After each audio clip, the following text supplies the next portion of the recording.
Hi everybody, it's Chrissy. Welcome back to my channel. I hope that you're having a wonderful day. Come on in, have a seat, sit down, get comfortable. Go ahead and press that like button. Go ahead and subscribe. Yes, I'm asking you to do that prematurely, but I don't think that you'll be disappointed because nobody is. But anyway, today we're going to be talking about the 4B movement. And I, like a lot of adults, have likely been participating. I for sure have. I've been participating in the 4B movement for a few years, but I didn't title it. The thing about when you find trends on the internet that we're actually doing in real life is that normal people are just going about their business, but we're not going and labeling everything that we're doing. We're just doing what works for us. And so maybe you can identify with this 4B movement for your own reasons. Now, this is a lot of women are doing this in different places, but men are too. And it's going to affect the trajectory of dating and marriage and families as we know it. And I'm gonna let this video or these videos let you know why. Leave me a comment below to let me know what you think about it and where you think we're headed as a people. Anyway, I'll talk to you later. Check it out. Check this.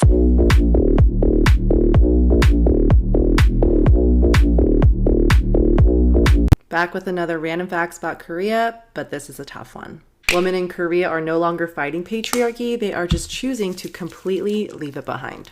I don't know if you guys have ever heard about the Escape the Corset movement, but this movement was Korean women rejecting the insane beauty standards imposed on them. This movement inspired women to stop getting plastic surgery, stop wearing makeup, cutting their hair short, and gaining weight if they wanted to. This movement was also a lot about no longer pleasing the male gaze. If you're wondering why I got to this point, maybe it's time to study a little bit about the patriarchy and the misogyny that is so rooted in a traditional Korean home. Escape the Corset movement was not just about rejecting beauty standards, but fighting for gender equality, which ultimately now takes us to the 4B movement. This is going to be tough, bear with me, but the 4B movement in short means that you will not date, you will not marry, and you will not have children, and you will not engage with a Korean male because you want to completely rid the misogynistic society. This is such a sensitive topic, and I do not agree or disagree with it as a Korean female myself. Think about it. Is it absolutely heartbreaking that there are so many women a part of this 4B movement because they can't rid themselves of this misogynistic society? Yes. But is it also terrifying to think that South Korea has the lowest birth rate in the world? Yes.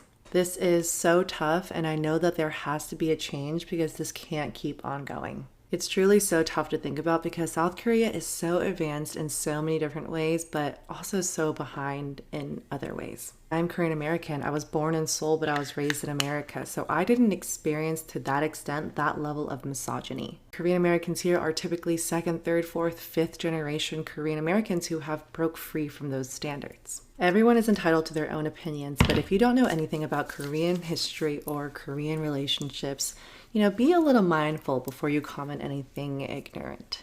At the end of the day, these movements wouldn't be happening without real life issues. So many people think that Korean society is a walking K-drama, and if you believe that, you are in for a very rude awakening. Have you guys ever heard of the Escape the Corset or the 4B movement before?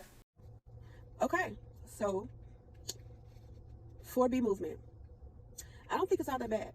Again, I don't agree with extreme feminist ideas or feminism in general, because the idea is that all men are bad and they want so much equality that it's almost like they want to be men. I'm not here for the dismantling of men. I'm also not here to stroke egos. The reality is that there is a movement that's been out for a long time. I mean, people have been doing this, but they label it. So the first movement is the men going their own way, where they just either cannot get it, it just doesn't work with relationships and the women that they choose, or they don't find fulfillment with the woman that they've chosen. So they've either been hurt in dating, or they've been used and abused, tricked on, or they, like I said, it just doesn't work. They can't get it. They're not successful in relationships. So they have gone into other facets of their life where they can be successful, like their careers or being family oriented, but they just don't have children. They're good uncles, they're good brothers, they're good this, they're good that. They're into sports, they're doing other things. And the women are going their own way too, it looks like, from what I'm seeing. But I kind of feel like I said, that I've been doing it. I didn't announce it to the world, but I really haven't tried to date hardcore, just really try to find my husband, find a mate. And for me, because I don't like what I'm being presented with, and I can foresee if this is a taste of how things are dating, then this is what I see in my future, and I don't want to be miserable. Well, forget it. Forget it. If this is what's available now, I'm going to throw myself into my children, which I've been doing anyway. My children are good. I'm going to throw myself into continually perfecting my work.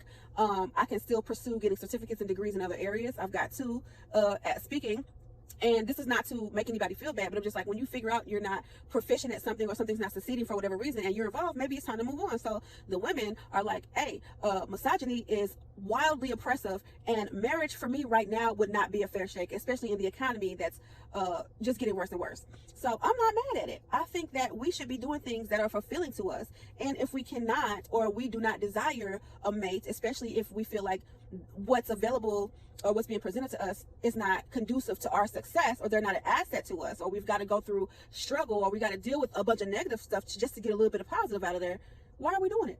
So yeah, I think women should go their own way. Yes, I do love relationships. I love marriage when it's right. But I also see a lot of women getting married to men. Like there's a video where the man said, women, you should just settle. Women will live with a man for 7 to 10, 15 years, finally marry him. And they were miserable when they were dating. They were miserable with the man as their fiance. And they're miserable with the man as their husband. They chose poorly, but they're going to stick with them because, well, the goal was to be married. Screw the man.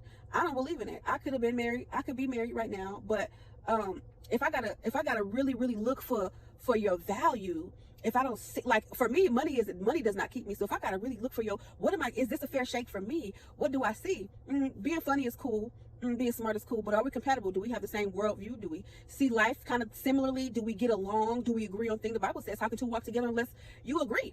If we don't agree, we don't have the similar moral convictions, why are we together? Women don't just want a man. If women are working hard to get themselves together financially, they're getting stability, they've worked on their appearance, they're working on their psychology, or what their output for a man to be pleased with them, can't men do the same? I'm not saying y'all not doing the same. I'm saying what we're seeing is not something that we want to be a part of. Thus, the non-marriage, the non-dating, the non-childbearing, the singleness. It is what it is. But men are going their own way too, so it's not a problem, right? But anyway, this is what I see. I'm not mad at the idea, because at least it keeps women out of the throes of misogyny and whatever would follow, the draining, exhausting experience that follows getting into a relationship where you feel like you're not going to come out equal or on top. It's a waste. So I do love. I love relationships, but hey, you got to call a spade in my opinion. Some women are done, and that's okay. Some men are done, and that's okay. It's probably for the best, right? Anyway, go ahead and like, share, subscribe. You ain't gotta share it. That's too much. But if you want to give me a sub for me, that'll do great in helping us build this channel. Like the video, leave your comments below. I want to say be respectful, but if you're coming from a dark place or a place where you're unhealed, you're gonna be spewing stuff in the comments. I get it. But anyway, I'll talk to you on the next one. Bye bye.